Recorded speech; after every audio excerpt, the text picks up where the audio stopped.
Yeah, welcome to our live talk on the daily topic of empowerment. It's the 7th day of our festival and a very special one, to be sure. Our awards show will take place later on YouTube as a stream, and go check that out if you have time at 5 p.m. Just a heads up, feel free to ask questions during this talk, and we will pass them on to our guests. When they have time, they will answer it. Speaking of our guests, today we welcome Ilvy Njiokiktjien from Utrecht in the Netherlands. She could not be more perfect for today. She will tell us about her 12-year-long project, Born Free, Mandela's Generation of Hope, that is also part of our digital storytelling exhibition this year. And she will also talk about the hurdles to overcome as a young visual storyteller when you work on such a long-term project. A little spoiler up front, the Lumix Festival is also part of that story, but I think she will talk about that. Paul Lowe will guide you through the conversation. Also a longtime visual journalist himself. He's now leading the master's program in photojournalism and documentary photography at the London College of Communication. And he witnessed Nelson Mandela's release with his camera and has therefore a particular personal connection to Ilvy's story and the work about the post-apartheid generation. Thank you both for being with us, and I will hand it over to Paul and he will take it from there. Thank you very much, Konstantin. That's great. It's my great pleasure to be in conversation today with Ilvy. And as Konstantin said, I'm getting to an age now where, rather frighteningly, the events that I thought were very contemporary are now a long way in the past. And obviously the release of Mandela and the end of apartheid, a whole generation of people have been born since then, very much like I work a lot in the former Yugoslavia in Bosnia, and exactly the same thing. I'm talking to youth here who were not born during the war in the same way that Ilvy's been working with this. So actually, when I'm doing workshops here in Sarajevo, I use Ilvy's story, the Born Free story, as a really interesting comparison for people here in the Balkan region, because there are very similar connections in terms of living in a society that's gone through an enormous change, that's had violence, that's had problems of reconciliation and living together. So I think it's really interesting to think about not just how Ilvy's incredible long-term body of work on South Africa is relevant to the South African experience, but also I think how it's relevant to a much broader experience. And I think, we talked with Ilvy in a 7 session a few weeks ago before the Black Lives Matter issue threw up. And suddenly now, I think all of the questions that Ilvy's work is raising about how we live together, how a society can find points of contact and points of connection and live in an equitable way that respects individuals' rights and so on, are even more prescient and even more important now. So I think it's very, very timely that we're looking at Ilvy's body of work here, because I think it can teach us a lot about how societies can and cannot find ways to connect with each other and to continue to live together. I'm also very proud to be a fellow member of Seven with Ilvy, and I'm very happy that Seven is supporting the Young Photojournalism Lumix Festival with the webinars and the Zoom platform. So really, really pleased to be here again. I'm looking forward to a really interesting discussion with Ilvy, but I think Ilvy's going to give us a presentation first of around 20 minutes on the project, and then we'll get some questions. And if you have got a question, please do type it into the Q&A box, and then I will field those for you as we go through. But as we say, without further ado, Ilvy, over to you for your presentation. Thank you very much. Thanks so much, Paul. Thanks for the lovely introduction. Let me first start screen sharing here. There we go. Well, thanks everyone for being here. I'm very happy to be able to tell the story about Born Free, but also to be part of the empowerment let's say, day, because empowerment is something that has really been needed during a long time project like this. And in general, I feel that being empowered or feeling empowered in the world of photojournalism is very important to find your own visual voice and to keep going. And it's not always been easy, and it's actually been quite hard at many times. And I'm very happy to be here to be talking about this project, and I'm happy that it's finished and that it got published. So I'm gonna show you what the project is all about. And to do that, we are going back quite some years. Let me just move this over. Oh, there we go. So the project actually started in 2007 when I moved to South Africa for 1 year to work as a photojournalist there at a newspaper called The Star. And from 2007 onwards, I realized that youth in South Africa are such a specific group, and I was so interested in following their lives because they are very vocal. You can see now with the Black Lives Matter protest that there's a lot of young people as well being vocal, but this is something that I really didn't know while growing up in the Netherlands. It's really something that I saw for the first time in South Africa, where the youth was protesting, they were taking part in marches. And back then it wasn't about Black Lives Matter, it was mostly about the current situations in South Africa at the time. And I remember photographing these demonstrations and all the young people being there. And I realized, okay, this is a subject I want to focus on because they are such an interesting group, being born after apartheid's ending or around the ending of apartheid, and they are born into freedom.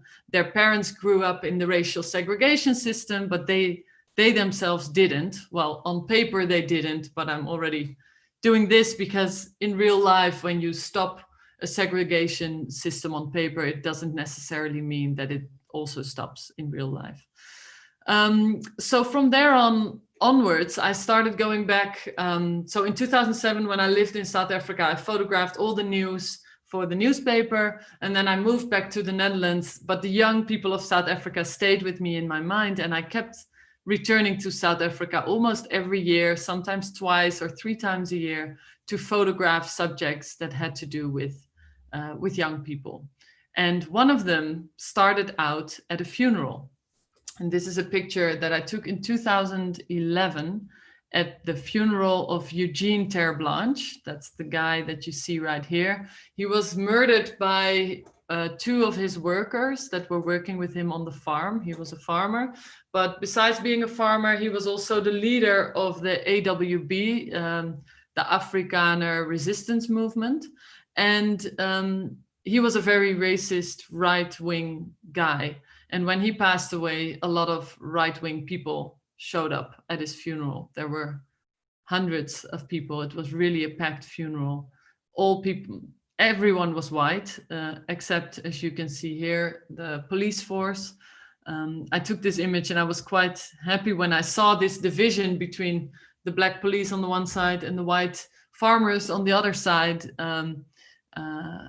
Not because I wanted to frame, like it wasn't something that I had to come up with to shoot at all. It was just right there in front of me. And it actually showed me the division that I was feeling in the country at the time, and also definitely feeling at that specific funeral.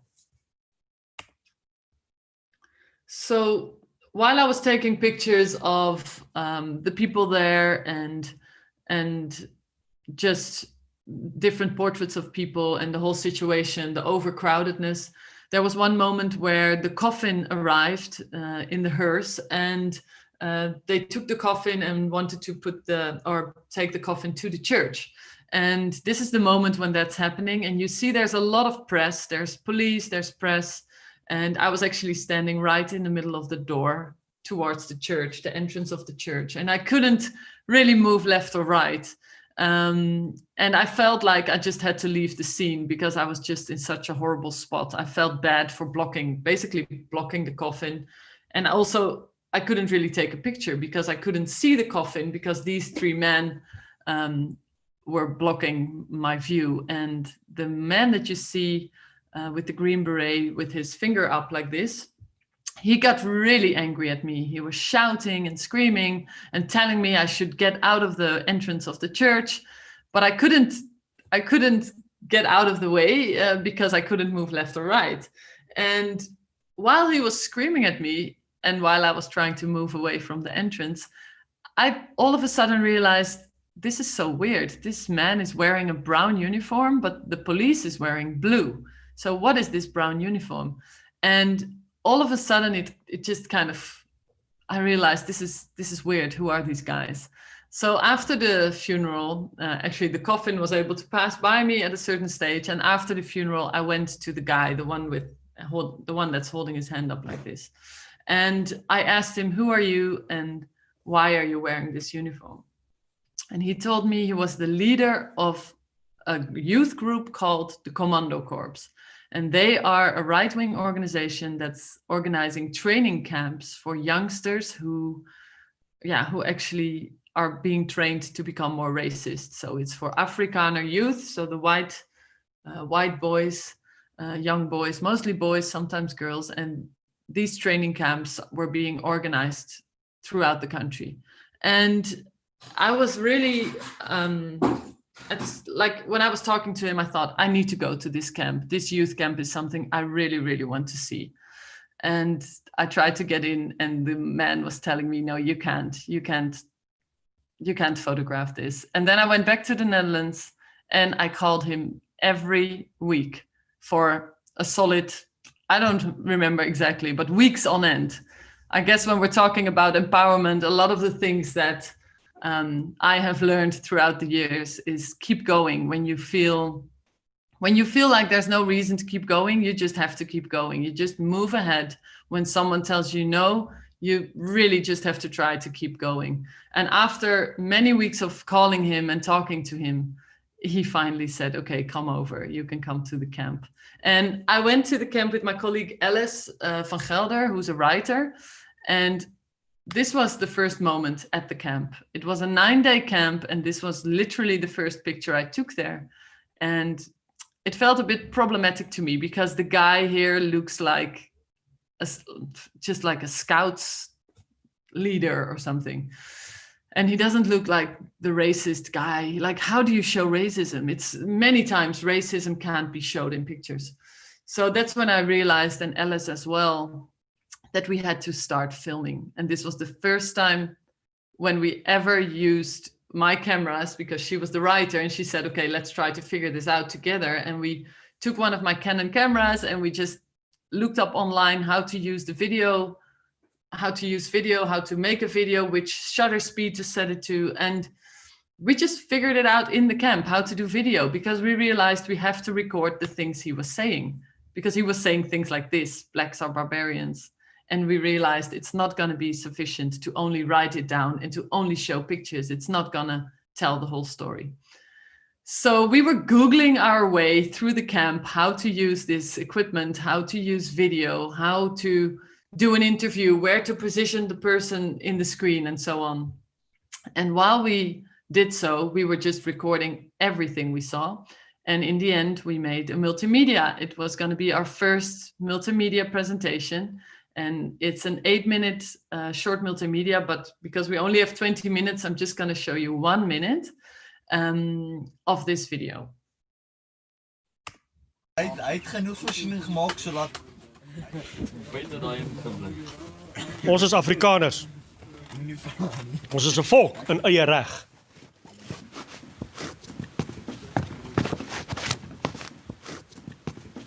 Soveel disrespek het ons vir hierdie ding.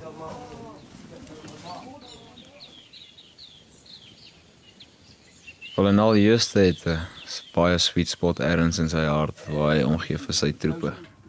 nou weet jy hoe lekker trappe meisies. Ek voel dat ek die oupa figuur is of die vader figuur is ten opsigte van hierdie seuns. Nee, hy sê dit. Die Bobbe Jan klim die berg om die boere te vererg. Dis 'n manier om 'n mens te terg. Wat is die grootste verskil tussen jou en 'n swart man? Die cortex. Onthou die woord, die cortex. Hy kan nie daai beplanning doen nie. Nie omdat hy swart vel het nie, nie omdat hy 'n plat neus het nie, nie omdat hy dik lippe het nie, omdat sy cortex 120 gram ligter weeg as jou cortex. As ek skree bravo is bravo op, okay? Ons sê kolonel. Ja, ons lei hulle speel op. Maar terselfdertyd terwyl hulle speel is ons besig om hulle op te lei vir 'n oorlogssituasie. 1 2 3 4. So, oh, what happened here? Oops, I'm sorry. I think I pushed the wrong button. 1 second. There. Sorry about that. There, now I'm back. So what we learned in the camp, besides it being such a crazy place to be, we really had to stay strong to keep focusing on the story, because throughout the story it was so violent, aggressively, with the language was so aggressive, that we sometimes had the feeling we had to protect the children almost against this man, but at the same time we wanted to tell the story. And we really tried to balance how close we could get. Another issue in the camp was that he kept asking us, what do you think about Black people? Do you have Black friends? And so on. And in the beginning, we wanted to not share too much about our own lives. And in the end, we just started telling him, or towards half of the camp, we started telling him, yes, we have Black friends. Yes, we do not agree. And we had long discussions. It was actually, in the beginning, we didn't share what we were thinking because we were afraid he would kick us out. But I think what I've learned in working in journalism is that being honest and telling how you see a certain situation doesn't necessarily mean you don't get access to a story. So we were very honest about how we think about racism. And he was such a narcissistic guy that he just kept telling us, well, one day you will see, and one day you will understand that this world is going to fall apart because of blah, blah, blah. So it was really a tough camp, but we learned a lot, and we learned how to make a multimedia. And this is where the crazy part of the story starts, because this multimedia was our first ever multimedia. For me as a photographer, it was amazing because there were 63 images embedded within the story, which of course in a newspaper or in a magazine, you never get that many pictures. And the other thing that was amazing is that on YouTube, there were so many people watching it. It was just going on and on and on. And we would get comments and we could interact with people. So that was also a nice part about having a multimedia. But for us, the best part was that it won 3 major awards, one of them being the Lumix Multimedia Award, and we won at the World Press and, and the POII. So we had 3 huge awards, and we just kept thinking, oh my goodness, all these people don't know that we were Googling in the camp how to use our camera, how to record sound. We didn't have a clue. So I guess sometimes with empowerment, it's mostly about just keep going. And if you have an idea and you feel a story is good, you really have to just dive in. And that's what we did with the camp. We stayed the full 9 days. We didn't want to leave, not even to go to the next town just to get a break. No, we just stayed at the camp because we were so afraid they would do something interesting when we were not in the camp. But of course, even though we won awards, there were also hurdles in this story. Before I tell you about all the problems, let's first start with the good part, which was that we were actually getting published. Before this story, Alice and I were not really known journalists. We were working for smaller media houses in the Netherlands. And it was very difficult for us to get a break internationally. And this story definitely was the break. And it helped a lot that we won awards, because it made us more visual for a bigger audience. So people were actually reaching out to us. So the story was published all around the world. This is in France. This is in Belgium. It was published in the Netherlands. This is Telegraph magazine in the UK. This is Italy, and I think this is Denmark, as far as I know, Denmark or Norway. And it was amazing to see it spread like this. And that's when we get to the hurdle, which was a publication in the Mail and Guardian in South Africa, which to us was the most important publication, of course. It was a nice front page, and then we had a spread in the middle of the paper. And all of a sudden, the whole story just exploded within South Africa. At the time, I was living in the Netherlands, but Alice lived in Johannesburg, so she was getting phone calls. There were radio, they were talking about it on the radio, even the government was talking about it. And the biggest problem was that the colonel, the leader of the camp, Colonel Jooste, he was getting, what do you call it, fleeing from the police. He cut off his hair, he dyed his beard red. He was so afraid that he would get caught. And they actually started a big investigation towards these kind of camps in South Africa. Unfortunately, this is now almost 10 years ago, and still every school holiday, these camps are happening. But the biggest problem at the time for us was that I was afraid to go back to South Africa, and because we were afraid he was angry. So I stayed quiet for at least half a year while we were getting all these awards, and there was so much attention for the story, and I was actually getting a bit fearful for him and for ourselves. But luckily, after I think about 6 months, I called him, and he wasn't angry because he believed that the way we told the story was fair to the story, and it was the true story. So he never was angry, even though he had to run for the police and so on. So yeah, after that, we just kept going, and I continued the Born Free story. Oh, this is Japan, sorry, weird order. And then I bumped into a new hurdle, let's say, because Born Free, or sorry, the Afrikaner blood story, the one that you just saw 1 minute of, got so much attention that we were also getting backlash mainly from white South Africans who felt that this is not representative towards South Africa. The racism, they were saying there is racism, but you are now portraying it much bigger.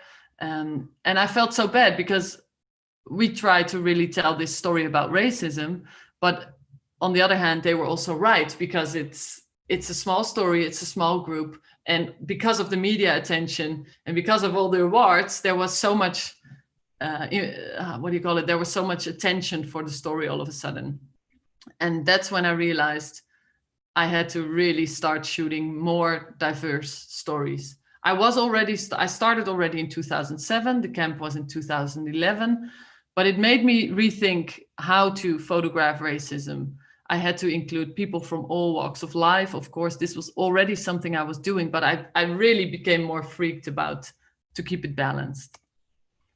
So I found this national youth policy that was actually co-written by Nelson Mandela in the 90s, and it names all these different youth groups that they want to, they call it priority target groups, and it's all the youngsters in South Africa who needed, actually all the youngster groups that were mentioned were from different backgrounds, rich, poor, black, white, colored, from rural areas, from cities.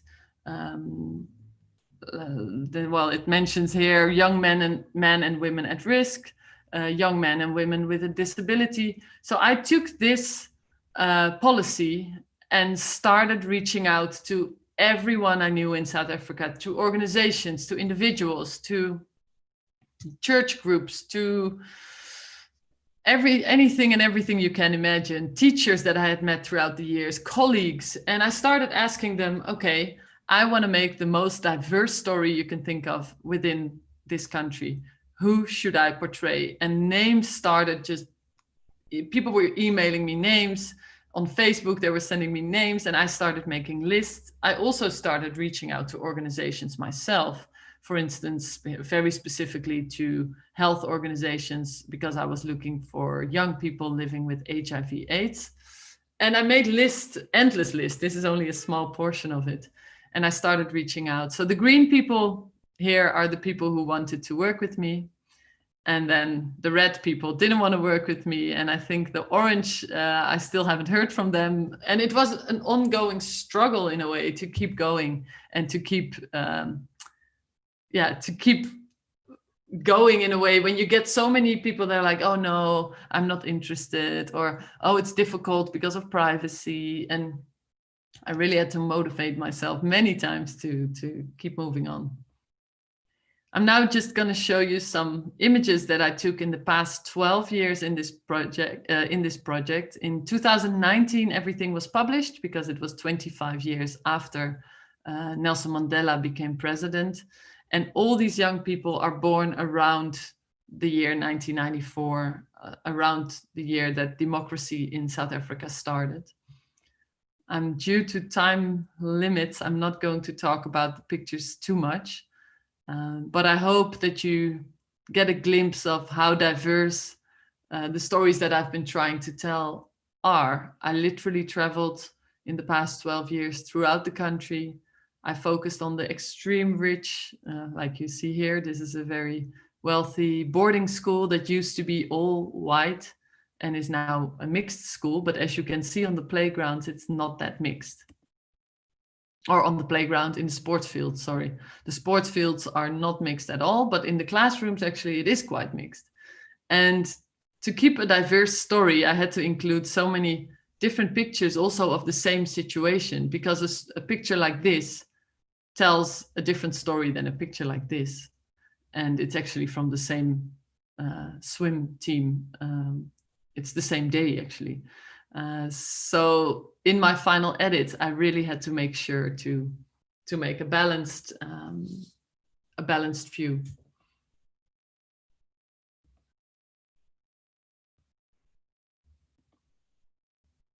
I really wanted to include the LGBTQ community as well, because as the first African country in 1994, when Nelson Mandela became president, they were also allowed to get married. And they are still the only African country, actually. There's a huge Indian community within South Africa that also, of course, had to be included.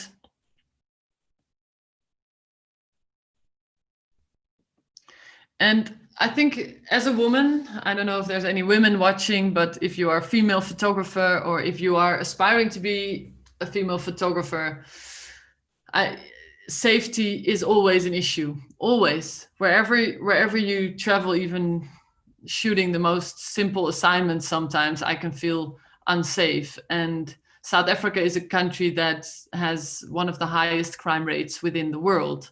And there were many times where I didn't feel safe. There were so many times where I wasn't sure what to do. And I think for me, what is important and what has always been important is to ask my born frees, the ones that I would be following, is this safe? Do I need to hire someone to walk with us for safety? And usually they would say, no, it's fine if you're walking with us. The people in the area know us. But it could be really a challenge sometimes. And I think you have to really stay smart. And if you don't feel safe, leave a certain place if you don't feel comfortable. And on the other hand, what I, as a side note, for instance, the picture you see here, it's taken in Manenberg, and Manenberg is an area right next, it's in Cape Town. It's next to the beautiful touristy area. And this is a huge gangster-ridden neighborhood. And of course, it isn't a safe neighborhood. There's a lot of drugs, there's a lot of shootings, there's shootings every day. So no, I didn't feel safe. But once you get into a community and you get to learn, you get to know the young people, like the people you see in this picture, Lola. And a neighborhood comes to life when people show you around. And that's how I tried to make Born Free. I would tag along with my Born Frees. I was, of course, photographing them, but at the same time, they were basically showing their day-to-day lives, because that's what Born Free is about. It's day-to-day lives. And I just kept going for 12 years. And now it became, I think when you put it all together, it then became the story. So the story was really born in the end of all the shots that I took throughout the 12 years.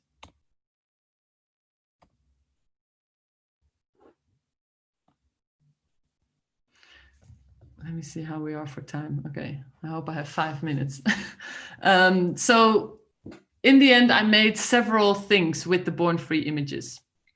The first thing I made was a book, but there was also an interactive long read and a documentary. There was a short documentary that combined all the stories of the Born Frees. And again, this was difficult to, for instance, I pitched it to a Dutch broadcasting station. I had never done that before. It was such a blunt move. I was thinking, okay, I've made a multimedia before. That's mostly been used by newspapers and magazines, and it won the awards. But I had never had anything to do with television. And I just went to them, talked to them, and they were so interested in the story. So I think in a way, empowerment can also be about just being blunt and try something new. And I talked to the television station, and they decided to make a documentary with all the Born Free material, all the video. And I'm going to show you a little part of a short documentary that I made myself with the footage. And it's 1 minute, and it's about the couple that you see kissing in the car here.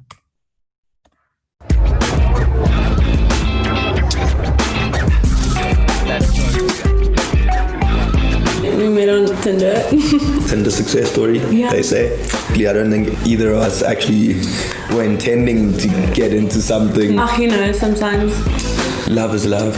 Oh, that's deep. That's very deep. That's very deep. Some people started treating me differently once they knew I had a white girlfriend. Like, how did you get a white girl? Like, it seems so fascinating to some people, and it's just like... We don't look at each other and be like, oh, you're like different than I am. And like, that makes us interesting. Or like, ooh, I'm trying something different. You know, like, Yeah. I always get pizza, but like, maybe tonight I'll try sushi. Like, it's not like that. It's just like, we have like a great connection. We really like love each other, and we have like a lot in common. It's almost unheard of. Of like a Zulu and Afrikaner coming together, loving each other so much, and like, I don't know, I'm getting all mushy.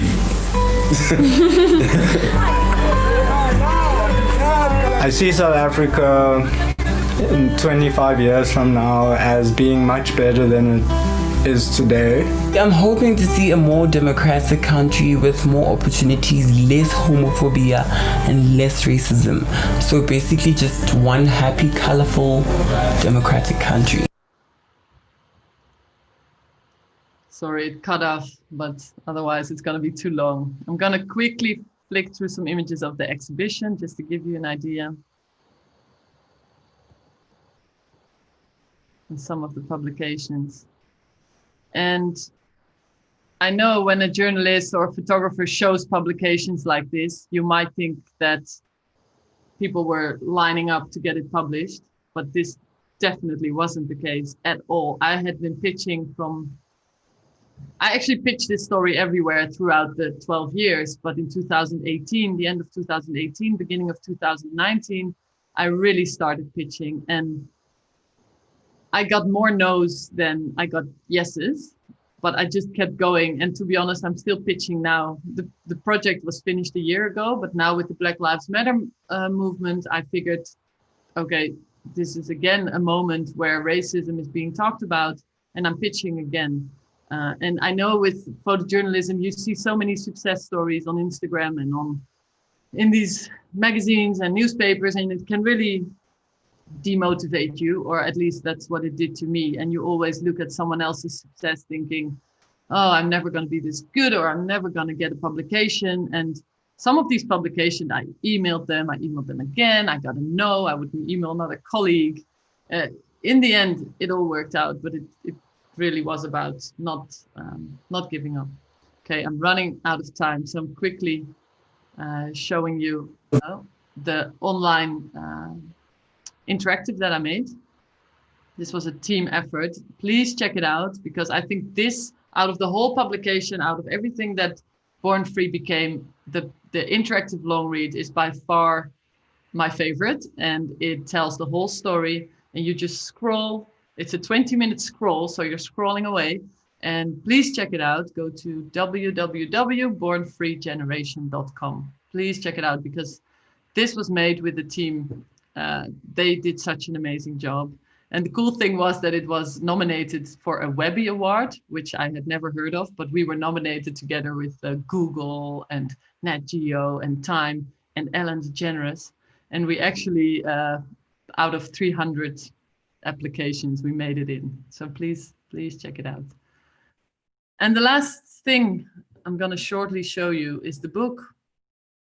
And it's actually, I call it a bookazine because it's a magazine in a book cover. Bit difficult to explain, so I have a little video of it. The funding for the project and the funding for the book they have been mostly self-funded out of my own pocket, but with assignments that I did specifically, I would reinvest the money of the assignments into this project.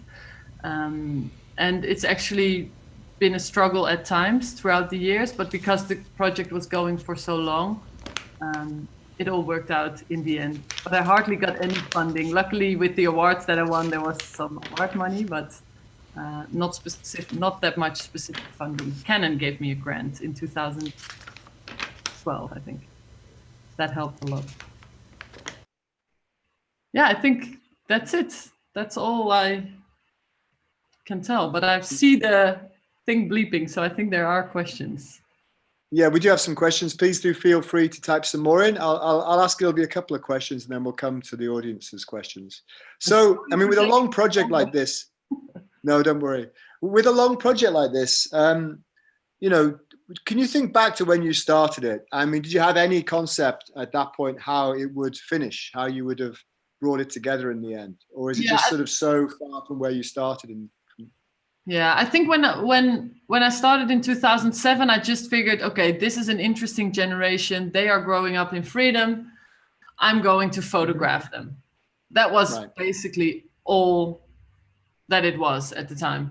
And then I think after Afrikaner Blood, after the racist camp in 2011 and 2012, that's when I realized, okay, this needs to become a bigger project. I want to make a multimedia project out of it. I want to make a lot of publications. And all throughout those years, I thought, I want to make all these things, but not a book. And it was only, I think, 2 months before the exhibition opening, when so many people were asking, are you going to make a book, that I realized, okay, I do want to make a book. But for me, the most important thing was the interactive long read, actually. And I think throughout the years, the story changed so many times. That I think the plan that I made in 2012, that's the thing that's standing now. But whatever I did before that time was more trial and error, let's say. Right. So just talk about the book, because you said you didn't want to make a book, but in the end you made quite an interesting book and quite an innovative one. Do you want to talk a little bit about the design decisions behind that and why it has this feel and what the concept was? Yeah, well, the funny thing is that Wilmarie, the girl that you see on the cover there are 4 different covers, and she put herself on one of them because she designed the book. Oh wow! Oh, that's amazing. Is she she's the girl in the film earlier on? Yeah, she is. Yeah. She's the girl in the short video, and she's a South African designer. And the Born Free project, in the end, really became a collaboration between me and those Born Frees, between all of us, because I kept asking the young people, who should I follow? Where should I go next? Where would you go? And this is what happened with Wilmarie as well. I asked her, what should I make? You know, I don't want to make a book. What should I do? And this was a combination. The design with the fold out was actually a combination of a book that I saw at a 7 workshop. And a bookmaker came to talk about bookmaking, and she showed this project. And I asked her, can I use it for Born Free? Because Wilmarie and I felt that a normal book did not really do justice to, no, that's not the right word. It didn't match the young people. Young people, the young South African generation are about graffiti. You know, they are so alive. And to me, a book is so solid. I don't know. To me, it just felt like this way, it just matched the Born Frees better, and Wilmarie thought the same thing. So that's when we started making this whole folding system. Great. So I've actually got 3 questions from Abdi Shirin, a very popular question asker, and they kind of, I'm going to go through them backwards, because the first one was about the book. So his question was about, you know, this is an edition of 1994. Will you make a second edition, or is that it? That's the first question. Well, it's actually a good question, because I was pretty sure that there was going to be a second edition quite quickly because the books were going so quick. Everyone was thinking, oh my goodness, there's only 1994. I want one. And because they're all signed and hand numbered, people were really quick to order. But the place where I literally sold most of the books was at lectures. And then Corona happened. So I am now, I think I have about, I don't know how many exactly, maybe 200 left. So what I want to see is, or maybe 300 to 200. What I want to do is to see where they, like, if they go quickly after Corona lifts and I get to do lectures again, then I'm definitely going for a second edition. And otherwise, I think it would in a way be nice to just stay with 1994 because it's also, yeah, you snooze, you lose. Yeah, it's a very symbolic, it's a very symbolic number, isn't it? Yeah, but in the beginning, they were so fast. I was thinking, oh, maybe I do need a second edition, but yeah. Yeah. So Abdi also then asked a question about the camp and you calling and being so persistent. I mean, why did you not give up effectively? And what were you telling them every week? And why do you think they kept on answering the phone to you? What made them, what made you keep going and what made them keep answering? As opposed to just saying, just not even bothering, do you think? Go away. Yeah, that's a very, it was a bit of a too long story to tell in the short time we had. But in the beginning, I would call him and be like, hi, this is Ilvy. We met at the funeral of Eugene Terblanche. Do you remember? And he was like, yes. Oh, and then I would quite quickly go to, could I please go to the racist extremist camp that you organize? And of course he would say no. And later on, I realized in the second call, I need to ask him more questions about the camp. Why is he doing this? And by doing that, by starting that conversation, we ended up in conversations about racism, but even further, we ended up in conversations about his daughter who ended up in a car accident. And he was like, and these black people just left her to die on the street. So, and then I would talk about the daughter and about how his life in his mind had been affected about the crime in South Africa, which he believes is all only black related. And I think by talking to him about his personal life more and about what drove him to start these camps, that's when he realized, oh, this woman is really interested. And that's when I was interested. So I kept calling because my interest just kept growing. And of course, I was hoping he would let me in. And I think he was picking up the phone every time because he was thinking, oh, there's this lady again that's interested in my story. And he loves to talk about his thoughts on South Africa. So I was listening. And then he all of a sudden just said, okay, come. Yeah. Yeah, I mean, it's about building trust, isn't it? You know, and sometimes that takes a while. You know, you have to kind of convince somebody that they should give you their time and their attention and so on. And you know, not everybody. And it's the same. I think it's often with me. People get in touch, and I it takes me a while before I'm going to think, yes, this person's worth, you know, giving some time and energy to. Yeah. And then Abdi also has a question about, you know, what was your working method for this? I mean, you were essentially going backwards and forwards, or were you living in South Africa for a long period of time? Did you kind of move there semi-permanently for a period? I mean, how did you organize the timing? Yeah, I actually studied in South Africa in 2004, and then I moved there to work at the newspaper in 2007, and I stayed for a year. So in that year, I shot quite a bit. But unfortunately, that was my second year of being a photographer. I finished my schooling in 2006. So all those images are actually quite, they're not my best work. Of course, in my mind, I thought, oh, I took some good images. And now looking back, it was really difficult to pick images from 2007. So what I then did, I basically went back every year and sometimes a couple of times a year, because in that time frame, Nelson Mandela passed away. But before he passed away, he was in the hospital 3 times. And every time he was in the hospital, I would return to South Africa to see to look at the situation basically, and I wanted to photograph it. So I was going back nearly every year.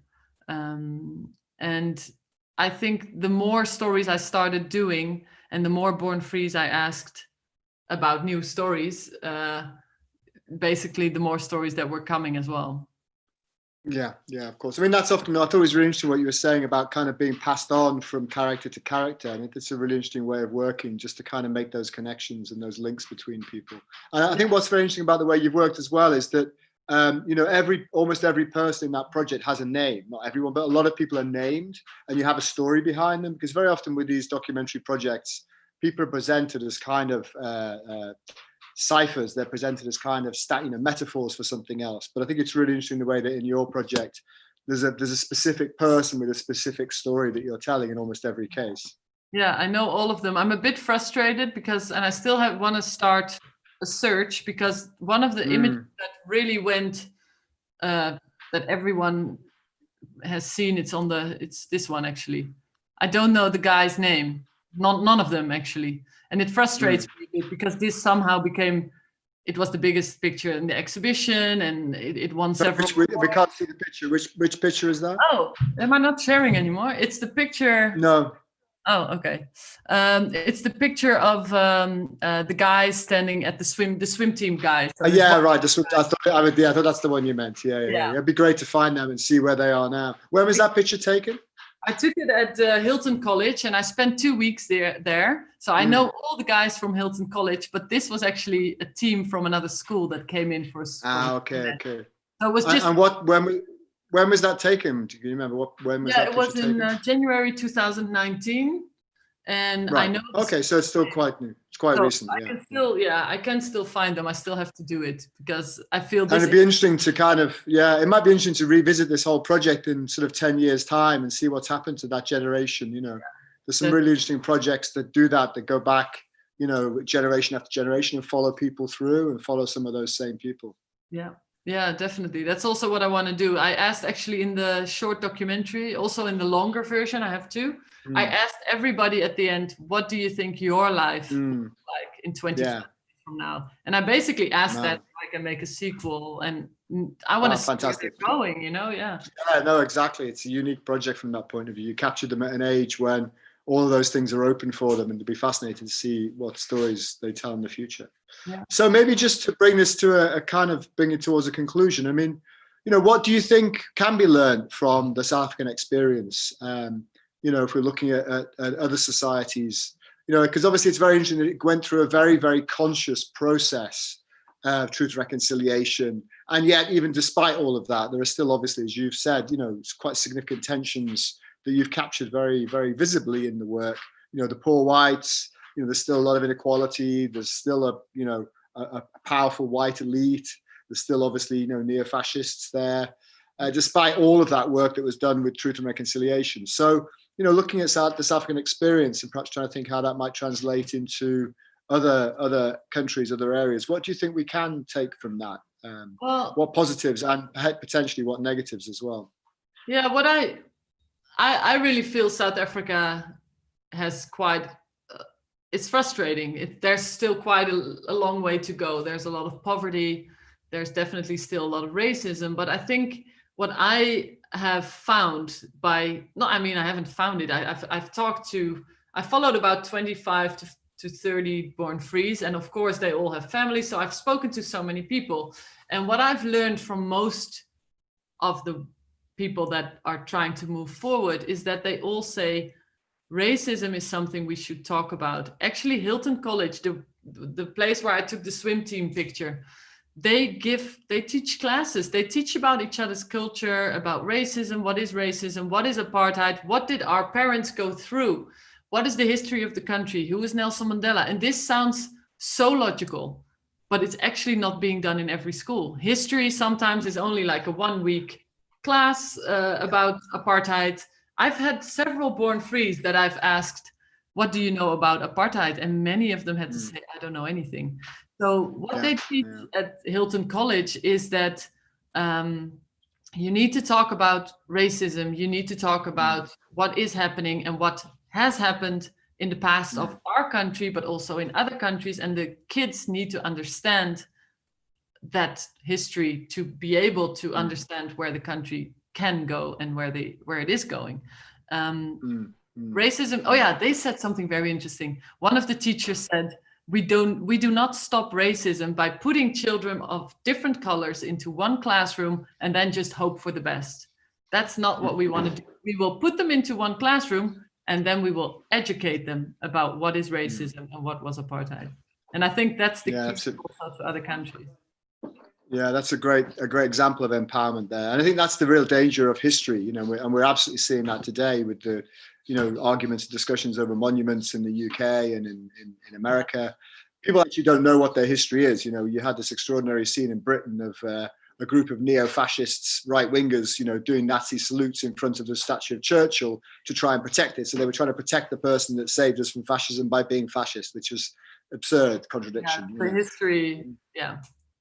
Absolutely, yeah, education is key. And I think that's one fear I have for South Africa is that, yeah, the education system could definitely be better. There are amazing schools, but there are also schools that are not that strong and course, where classes are not really being taught. So I think there's a lot to gain there. Yeah.